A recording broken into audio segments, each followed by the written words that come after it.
নমস্কার বন্ধুরা, আজ তৈরি করব ডিম ভর্তি ইলিশ দিয়ে বেগুন ইলিশ। এটি খুবই একটি সিম্পল রেসিপি। চলুন তাহলে শুরু করা যাক। এখানে আমি প্রথমেই মাছটাকে কেটে ধুয়ে পরিষ্কার করে পরিমাণ মতো নুন আর হলুদ গুঁড়ো দিয়ে মাছগুলোকে ভালো করে মাখিয়ে নিচ্ছি।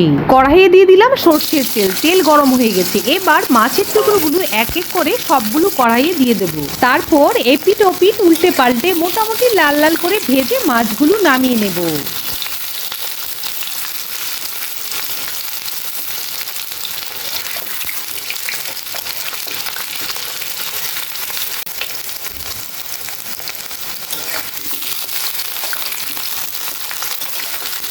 সবগুলো মাছ ভেজে আমি নামিয়ে নিয়েছি। আর এখানে আছে একটি মাঝারি সাইজের পেঁয়াজ কুচি, পছন্দের ঝাল অনুযায়ী চেরা কাঁচা লঙ্কা আর একটি লম্বা করে কেটে রাখা বেগুন। এবার মাছ ভাজার তেলেই ফোড়নে দিলাম কালো জিরে, কাঁচা লঙ্কা আর কেটে রাখা পেঁয়াজ কুচি।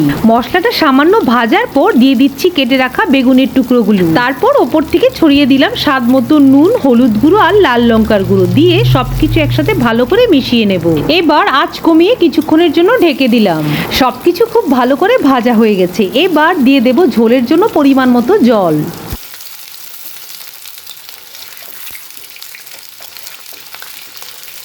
ঝোল ফুটতে শুরু করেছে। এবার আমি এক এক করে সবগুলো মাছ কড়াইয়ে দিয়ে দেব। এখন এভাবেই কম আঁচে কিছুক্ষণের জন্য ঢেকে দেব। এখন গ্যাস ওভেন অফ করে দিলাম। দেখুন কত কম তেল মশলায় তৈরি হয়ে গেল স্বাদে গন্ধে অতুলনীয় বেগুন ইলিশ। এবার গরম গরম ভাতের সাথে পরিবেশন করুন। ভিডিওটি দেখার জন্য ধন্যবাদ।